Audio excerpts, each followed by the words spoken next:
Good morning, જય શ્રી કૃષ્ણ, જય ખોડિયારમાં। તો કેમ છો બધા? મજામાં જ હશો। તો આજની શરૂઆત આપણે જો ફ્રી થઈ ગયા છે, બધું જ કામ કરી લીધું છે, માતાજીનો શણગાર કરી લીધો છે, સવારનું કામ કમ્પ્લીટ પૂરું કરીને બેઠી છું। બેઠી હતી તો એક વિચાર આવ્યો, કેમ કે હું રોજ જે મોટિવેશનના વિડીયો બનાવું તો આ નોટમાં મને મજા આવે ને એવી હું શાયરી લખતી હોઉં છું। તો બેઠા બેઠા હું લખતી હતી, બરાબર। તો મને યાદ આવ્યું કે આજે બ્લોગની શરૂઆત બાકી છે, તો થોડીક વાર આરામ કરીને રેસ્ટ કરીને બપોર થઈ ગયા છે। તો હવે પછી પાછા જાશું કિચનમાં એટલે કે રસોડામાં। ઘણા લોકોને કિચનમાં ખબર નથી પડતી, એટલે રસોડામાં જઈશ અને રસોઈ કરીશ। રસોઈ કરીને પછી જમશું, જમી કાઢવીને પછી આગળ વ્લોગ કરશું। હા બેટા, કઈ બાજુ જાવ છો હવે? હું જાઉં છું ભાખરીનું દવણું દળાવવા। ઘંટી આપણે છે, પણ એમાં છે ને આપણે રોટલીનું દવણું આવે છે અને જાડુ ભાખરીનું બહુ જાડુ આવે છે, એટલે આપણે છે ને ભાખરીનું દવણું બહાર દળાવવા જવું પડે છે, એટલા માટે। ઓકે, ચલો। શું કરો છો હવે? ડબ્બો ઓલા ભાઈએ કીધું જલ્દી જલ્દી લાવો, આલે આ જલ્દી ભાખરી ક્યારે લઈ જાઓ? હમણાં વેપા લઈ જાઓ કે આગળ દળાય જાય તો લેતી જ જાઓ। દવણું દળાઈ લીધું? હા, દવણું દળાવાઈ ગયું। જો દવણું દળાવી દીધું ની ભાઈ જો ઘંટી બંધ કરે। જો દવણું દળાઈ ગયું, આપણું દવણું દળાઈ ગયું। હવે ક્યાં જાવું છે? હવે આમ સીધે છે રોડે જવું છે માતાજીના ડબ્બા લેવા। ઓકે, તો તું આવસ ને મારા હારે કે તાર ઘરે જવું છે? ના, હું આવું છું। હા તો ચાલો। ઓકે બટા જો સામે દુકાન છે ને પ્લાસ્ટિકની, ત્યાંથી આપણે માતાજીના ડબ્બા લેવાના છે કટલેરીના રાખવા માટે। તો ચાલ તને પણ બતાવું, ચાલ। સ્ટોપ। મમ્મી અહીંયા? હા, અહીંયા આવી જા, ચાલ બતાવું।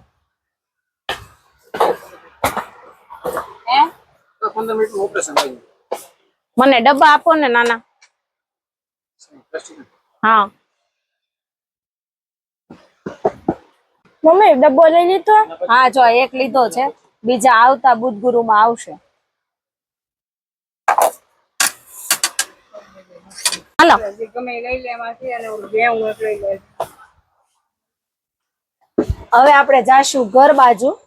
માતાજીના બુટ્ટી છે ને એનો આ ઓલો પાછળનો દાંડલો છે ને ઈ હરખો કરવા આપણે જાશું ત્યાં। તો ચાલો। હા બેટા, હવે ઓલું બુટ્ટીનું શું કર્યું તમે? ઈ બુટ્ટીનું પછી મને યાદ આવી ગયું કે ઘરે પડ્યું છે, તો પછી હું ખોટું લેવા જાવું। ઓકે, એટલે હવે આપણે જઈએ છીએ ઘરે। હવે તમે આવીને કેમ બેહી ગયા? અરે બટુ, બારે કેટલો તડકો છે, બહુ તડકો છે ને તો થકાઈ જાય છે અને અંધારા માંડ્યા છે આવવા। તો હું આ માતાજીની બુટ્ટી છે ને એની પાછળનો આ દાંડલો છે, તો હું જોઉં છું કે આને કેવી રીતે લગાવીશ, વિચાર કરું છું ને આમે થોડોક કોરો થઈ જાય પછી। હવે પાછી બપોરનો ટાઈમ થઈ ગયો છે, તો પાછી રસોઈ કરવા જાશું ને આપણે, તો રસોઈ જમવાનું તો બનાવવું પડશે ને। અને આમ પણ મોદીજી કહે જ છે ને કે તડકો બાર બહુ છે, 12 થી 4 બહાર ન જવાય, એની જેવું જ છે। ખોટું બહાર જવાઈ ગયું, પણ દવણું હતું નહીં તો શું કરવું, જાવું તો પડે જ, નકર તો બહુ મને તડકો લાગે, પણ શું કરવાનું કે આવું છે। હા બેટા, શું કરવા માંડ્યા હવે? બસ જો રોંઢે સુઈને જાગ્યા, બપોરે જમી લીધું તું મસ્ત મજાના, ફ્રી થઈને આરામ પણ કરી લીધો। આરામ કરીને તૈયાર થઈ ગયા, તૈયાર થઈને બેઠી છું। તો વિચાર કરું છું કે તારા પપ્પા તો ગામડે ગયા છે, તો બાનો ફોન આવ્યો હતો, તો મેં કીધું વિચાર કરું છું કે મામાના ઘરે થોડાક દી જઈ આવું, એમ વિચાર કરું છું। ભાઈનું આ પછી જોઉં છું કે આમાં ડાયમંડ જો નીકળી ગયા છે, જો તો જોતી હતી બેઠા બેઠા, તો વિચારું છું કે કેવી રીતે શું કરશું, મામાના ઘરે જાશું તો કઈ રીતે જાશું, કઈ રીતે એડજસ્ટ કરશું, બધું એડજસ્ટ કરવું પડે ને આપણે। કેમ કે માતાજીની સેવા છે ઘરે, તો દિયાબત્તી ને પોઢાડી ને જવું પડશે ને, એટલા માટે। તો રોંઢે આરામ કરીને જાગી ગઈ છું, જાગીને હવે માતાજીને જળ ધરાવવા આવી ગઈ છું હું, તમે જોઈ શકો છો। તો માતાજીને જળ બી પીવરાઈ દીધું છે।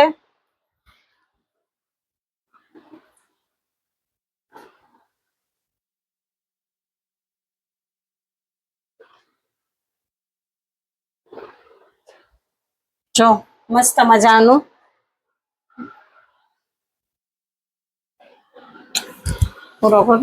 તમે અત્યારમાં કેમ દીવાબત્તી કરવા માંડ્યા?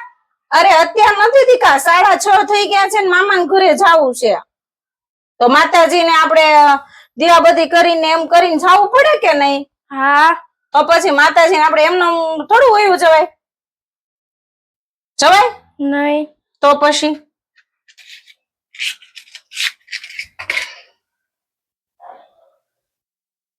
દીવાબત્તી તો કરવી પડે ને.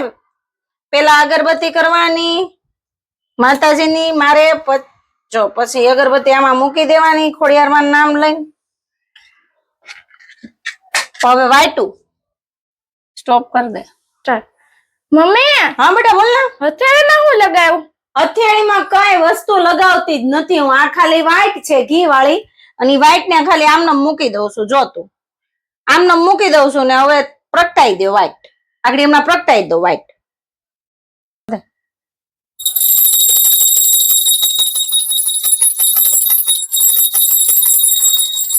જય ખોડિયારમાં, જય ખોડિયારમાં. ખોડિયાર સદા સહાય તે બધાને સારા આશીર્વાદ આપે. જય ખોડિયારમાં. જો આપણે મામાના ઘર મળવા જઈએ છીએ ને એટલે માતાજીને દૂધ પીવરાવી જઈએ, કેમ કે માતાજીને ભૂખ લાગે ને. હા. બસ ધરાવવાનો માતાજીને. માતાજીને સૂકો મેવો ધરાવીને જવાનું. મામાના ઘરે આપણે જવું છે ને હા. એટલે ધરાવતું જવાનું બધું માતાજીને, પછી જવાનું. જય ખોડિયારમાં. હવે માતાજીને આપણે છે ને પોઢાડીને જાશું. શું કરીને જાશું? પોઠાડીને. હવે માતાજીને પાછું જળ પણ પીવરાઈ દેશું. પાણી તો જોવે ને જેમાં પછી. હા. તો અહીંયા જળ અને માતાજીને જમવાનું મંદિરમાં મૂકતા જશું આપણે. હવે બ્લોગ લેમાં જો હવે ફાઇનલી આપણે માતાજીને પોઢાડી દીધા છે અને હવે હું જાઉં છું મારા પપ્પાના ઘરે જવા માટે. ફૂલ રેડી તૈયારી થઈ ગઈ છે ને હવે જાઉં છું.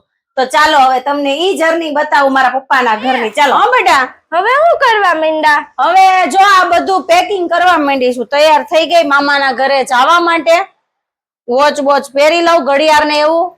અને જો આ પેકિંગ કરી લીધું છે ને આમાં મારે ઇન્જેક્શન છે એ રસ્તામાં દેવડાવવાનું છે. જો આ ઇન્જેક્શન છે, વેક્સિન છે, એ આપણે રસ્તામાં દેવડાવતું જવાનું છે.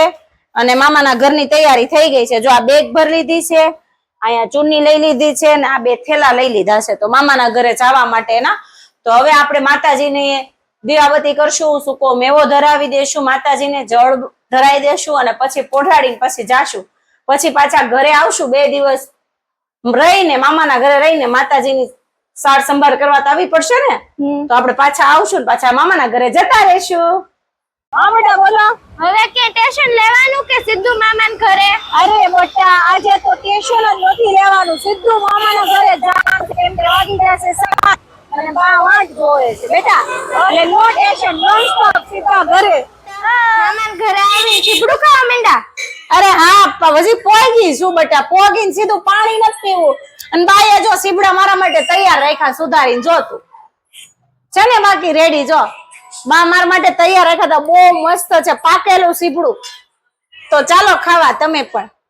બેટા બોલો. હવે શું કરો છો? હું ભાખરીનો લોટ બાંધવાની તૈયારી કરું છું. અને મારા મમ્મી છે ને, મારા મમ્મી બટકા વઘારવાની તૈયારી કરે છે. અને જે મારી દીકરી છે ને ઈ વ્લોગિંગ કરે છે ને. બાકી જલસા. તમારા ઘરે આવું છે તો કોમેન્ટ કરજો. અને મારો છોકરો કેમ બાકી રહી જાય તો ઈ રમે છે. જો હું ભૂલી ગયા. બોલ બોલ. આની રેસીપી તો જણાવો. રેસીપીમાં જો પેલા તેલ મેલવાનું 3 પાવડા, પછી વઘારવાનું આવી રીતના, અને બટકા બનાવવાના અને આ વઘારવાનું. જોતા પૂરતી હળદર નાખવાની, જોતા પૂરતું મરચું લાલ નાખવાનું, નમક મિક્સ નાખવાનું, ટેસ્ટ અનુસાર નમક નાખવાનું. તમે ખારું મોળું જેવું ખાતા હોય એવું.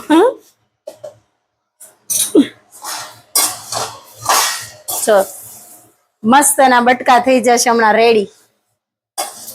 જો ભાખરીનો લોટ બાંધી દીધો છે. આજનું મેનુ ચા ભાખરી ને બટકા અને કેરી એટલું જમવાનું છે. જો બા ચા બનાવે છે અને બા થાકી ગયા છે કેમ કે બાની તબિયત બહુ જ ખરાબ રહી છે. બા એટલે મારા મમ્મી હો. પછી બા એટલે મારે દાદી માં નહીં. કન્ટિન્યુ બન્યા રહ્યો બ્લોગમાં.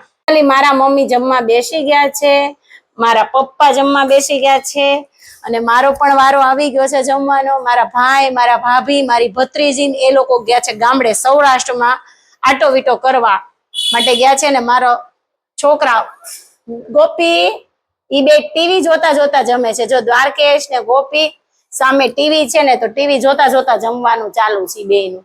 તો હવે હું જમી લઉં તો કન્ટિન્યુ બન્યા રહો તમે. જમીને અમે આઈનાના જ બેઠા છીએ ત્યાં છોકરા હું કે ચોકલેટ ખાવી છે. જો સિલ્ક જો બાને કે બા બેસો અને ચોકલેટ ખાવી છે એટલે ડાયરેક્ટ છોકરા હું કે ચોકલેટ તો ખાવી છે તો બાએ શું કીધું કે પછી ખાઈશું. છોકરા કે નહીં અત્યારે જ ખાવી છે. હજી જો જમીને આઈનાના જ બેઠા છે કા મમ્મી? છોકરા વારે સામે કોઈનું આયેલું છે હે છોટું? નહીં.